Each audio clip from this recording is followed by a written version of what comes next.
Salut à tous, bienvenue sur Petits Essais entre amis. Bonjour Bernard. Bonjour Joe, bonjour les amis. Quel véhicule a-t-on à laisser aujourd'hui? Eh bien aujourd'hui nous avons à laisser le nouveau 5008, donc le Peugeot 5008 qui est le grand frère du 3008 et qui est cette fois-ci qui n'est pas une évolution du 5008 version précédente qui était plus un monospace. Ici, la philosophie de Peugeot et de ses designers est de repartir sur la copie du 3008 qui est un succès pour eux, qui se vend, qui est un carton je pense commercial, et de proposer un véhicule plus habitable et et avec quelques améliorations esthétiques que nous allons pouvoir avec Joe vous présenter. Véhicule mis à notre disposition par la concession Peugeot Chins. Oui, Peugeot Chins dans la région de Namur qui nous a proposé l'essai de ce véhicule. Nous tenons à les remercier ici parce que comme à chaque fois, nous avons toujours un chouette accueil de leur part et nous tenons par la présente également à les remercier. Également, vidéo, un moment important puisque c'est notre première vidéo en résolution 1080. Voilà, on essaie de vous proposer vous allez nous supérieure. Voir de manière plus nette encore. Vous pouvez vous sélectionner une résolution un tout petit peu plus performante. Donc on quitte le 720 pour le 1080 et donc deuxième élément, c'est plutôt une demande qu'on a à vous faire. C'est par rapport, justement, vous aimez nos vidéos et vous voulez nous soutenir, on va vous demander de vous abonner. Et de ne pas oublier de mettre le pouce bleu si vous aimez notre vidéo. Donc ça c'est vraiment important. Un, pour notre crédibilité, la crédibilité de la chaîne vis-à-vis des concessionnaires quand on négocie certains essais. Deux, par rapport au référencement de notre vidéo, puisque qu'est-ce qui va faire qu'une vidéo va être plus ou moins bien référencée dans YouTube, c'est les réactions. On compte sur vous. C'est assez simple sur votre écran. Ça prend 2 secondes. Clique j'aime, j'aime pas ou s'abonner. De toute façon, on a besoin de vos pouces bleus parce que nous, comme vous le savez, on le fait purement par passion. On n'est pas rémunéré. On peut faire La chaîne n'est pas monétisée. Du tout. Donc nous, on prend de notre temps. Nous avons chacun une activité professionnelle. Donc on prend de notre temps. On essaie de vous proposer un maximum de véhicules diversifiés. Donc voilà. Vos pouces bleus sont vraiment nécessaires pour nous permettre de décrocher de belles autos et j'espère des essais qui vous séduisent en tout cas. Et pour nous encourager, parce que ça nous donne envie de continuer. Bien sûr, on compte sur vous. Allez, on va essayer cette voiture. Allez, action, c'est parti.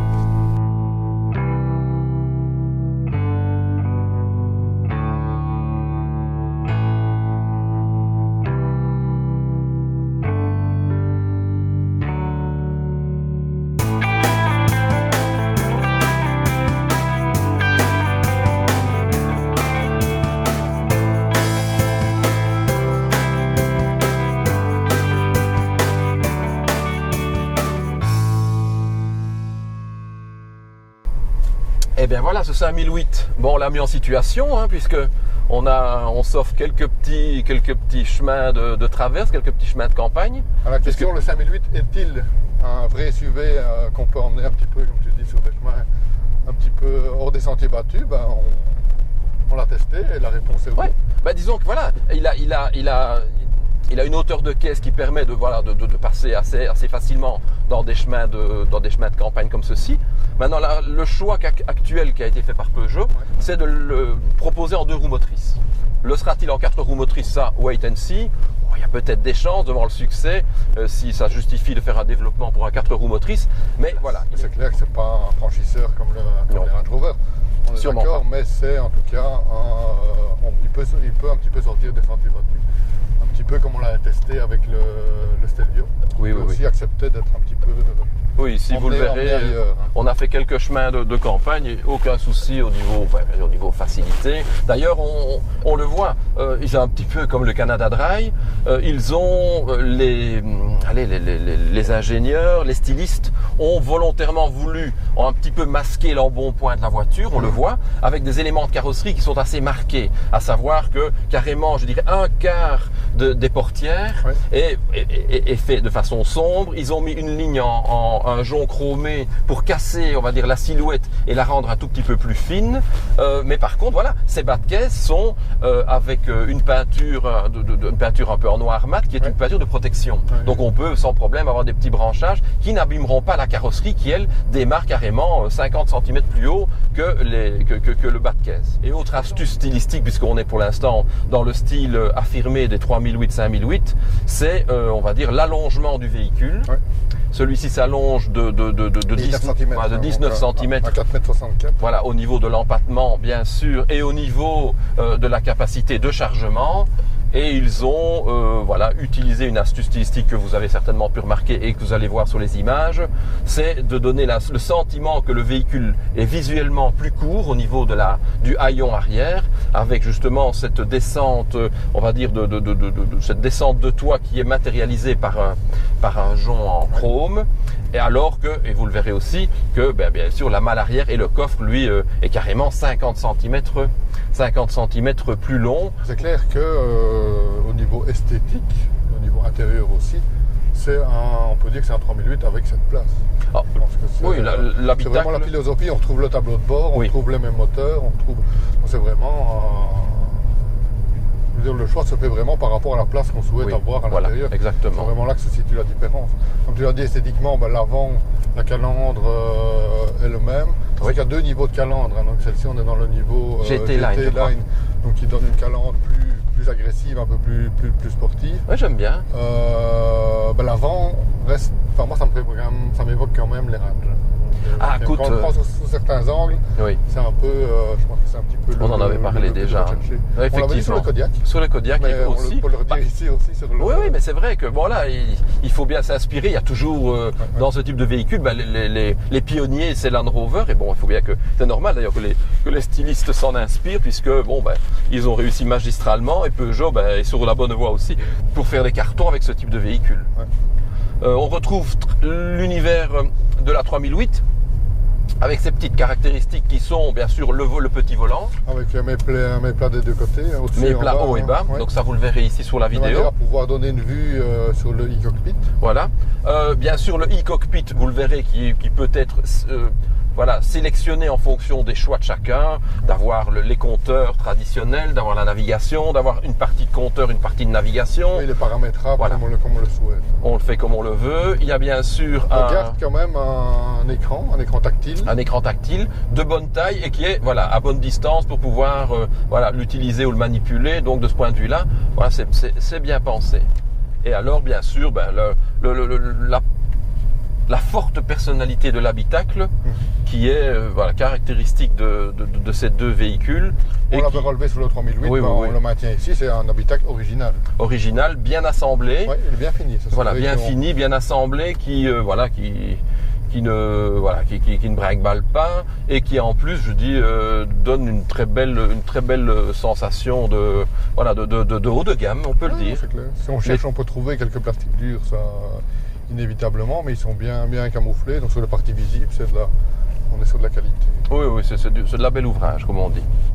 Donc au niveau du moteur, on a le C100 diesel de 115 chevaux, avec, et ça c'est la bonne nouvelle, une boîte automatique. Oui, boîte automatique. Donc ils ont mis un petit, un mini joystick comme cela, qui fait plus penser parce qu'à un frein à main en tout cas. Hein, donc quand on le voit tel quel, vous allez l'apercevoir. Oui, exactement, un Nokia de la grande époque, le Nokia banane. Mais bon il tombe bien en main. De nouveau, il s'intègre de façon élégante dans le design du tableau de bord, donc franchement c'est sympa. C'est vraiment la boîte qui convient à ce type de voiture. C'est un peu un des points qu'on avait relevé négatif sur le 3008. On l'avait en version manuelle, on disait ce type de voiture il faut une boîte automatique et effectivement, surtout avec un moteur diesel comme le style. Autorisation diesel suffisante pour le gabarit du véhicule, qui n'a pas spécialement beaucoup plus lourd que le 3008. Non, je pense qu'il doit embarquer 65 kg. Voilà, ce qui est peu de choses. C'est pas non plus un surpoids très conséquent. Il ne fallait pas spécialement un surplus de puissance pour pouvoir. Ils ont un tout petit peu raffermi les suspensions. Oui. On a pu le percevoir ensemble tout à l'heure. Ça ne me dérange pas parce que je pense que c'est lié au fait que le véhicule est capable de charger évidemment 2 personnes en plus, que l'empattement est un peu plus long, et qu'il faut effectivement un tout petit peu durcir cela. Mais bon c'est un peu près tout. Des sièges d'un excellent maintien. Ils sont bien dessinés. Très beau siège, oui, ils sont bien dessinés. Ils ont une belle mixité entre fermeté et maintien. Je trouve que pour ce type de véhicule, ils sont bien. Je trouve que ils sont tout à fait appropriés. L'habitabilité arrière, au niveau d'espace aux jambes est très bonne, au niveau de la garde au toit. Mais disons que voilà. Qu'elle est un petit peu. Mais j'ai été surpris. Donc les 3 places arrière sont royales, soyons clairs, avec la possibilité de régler les 3 sièges indépendamment. Donc on peut les avancer ou les reculer, on peut incliner les dossiers lors de longs trajets. On a des petits rideaux de courtoisie à l'arrière qui permettent, on va dire, d'avoir un petit peu de confort, lors d'un long trajet. Pour les enfants, c'est pas mal non plus. Oui, c'est pas mal non plus, ça c'est certain. J'ai été un peu surpris lorsque j'étais à la place arrière, à l'arrière, aux extérieurs. Du toit, Je fais 1m80 et c'est vrai que, la retombée du toit venait heurter ma chevelure, heurter mon crâne. Donc là, à voir, effectivement. Alors il faut peut-être. Quelqu'un de plus grand sera obligé de basculer. Voilà, il faudra incliner un peu le dossier pour ne pas être gêné par cette garde au toit qui est un tout petit peu juste. Mais bon. La particularité aussi, par rapport au 3008, c'est qu'on peut avoir cette place, donc au niveau du coffre. Oui. Coffre voilà. Oui, coffre de très bonne dimension. De bonne capacité, bien sûr, quand tu es dans cette place, ça c'est sûr que c'est un tout petit peu restreint. Mais voilà, maintenant en 5 places ou en 2 places, on va le dire comme cela, capacité de chargement colossale. Je ne sais pas si tu as le nombre de litres. Je n'ai pas les litres exact, mais je crois que c'est colossal. Je crois qu'en 5 places, je crois qu'on est à 720 litres. Je les ai, pardon. On est à 780 en 5 places. Et 1940 litres en 100. C'est la meilleure dimension, c'est le meilleur code de la catégorie. Avec le petit volant, comme ça, avec les 2 mets plats, ça donne une sensation particulière. On se retrouve sur la main au-dessus ou en dessous, et quand on touche le mets plat, c'est vrai qu'on a l'habitude de voler en rond. Absolument. C'est un peu déroutant au début. La boîte de vitesse, sinon, automatique comme ça. C'est vraiment ce qui convient le mieux au chef de véhicule. Le turboné, ce qu'il y a aussi, on n'en a pas parlé, le principe de pouvoir poser son GSM qui se recharge par induction. Voilà, bon, ça c'est quand même appréciable, malgré tout. Et le couloir central plutôt orienté conducteur pour avoir ce design très aéronautique, mais qui convient bien à cette voiture. Je trouve que certains fabricants feraient bien de s'en inspirer. Tu vois, d'avoir ouvert comme ça la console centrale, je trouve que ça donne une certaine fluidité, plutôt d'avoir une console centrale un peu massive, comme on l'a déjà dit. Parce qu'il ne faut pas oublier que là en dessous c'est creux, il n'y a rien. On voit que c'est tourné vers le conducteur. Je trouve ça sympa. C'est pas fermé, donc c'est pas opaque, mais c'est bien. Moi je trouve ça, j'aime bien cette boîte, j'aime bien cette présentation. Je trouve que c'est vraiment, pour ça c'est une belle évolution pour un constructeur généraliste en tout cas. Je trouve que c'est une belle évolution, une belle proposition. Donc un élément positif quand même au niveau de ce véhicule, c'est le tarif. Puisqu'il démarre, il est affiché TVA comprise, hors remise, prix de base à moins de 25 000 €. C'est quand même un tarif très raisonnable pour une voiture quand même de type familial. Oui, écoute, franchement, c'est vraiment un prix d'appel qui est très très très intéressant. La différence avec le 3008 est ténue. On est à quelques centaines d'euros, pas plus. Donc le choix se portera vraiment au niveau, c'est le prix à payer pour avoir plus d'espace à l'arrière et 2 places de plus. Oui, tout à fait. Ici en GT Line, le châssis, donc comme on l'a dit tout à l'heure, un peu plus ferme, est équipé de 18 pouces, je crois. Voilà. Qui fait partie du package GT Line. Ici, dans le cas... le GT Line, c'est le niveau le plus élevé. De finition de par rapport à ça, tu as tout, il est complet. Voilà.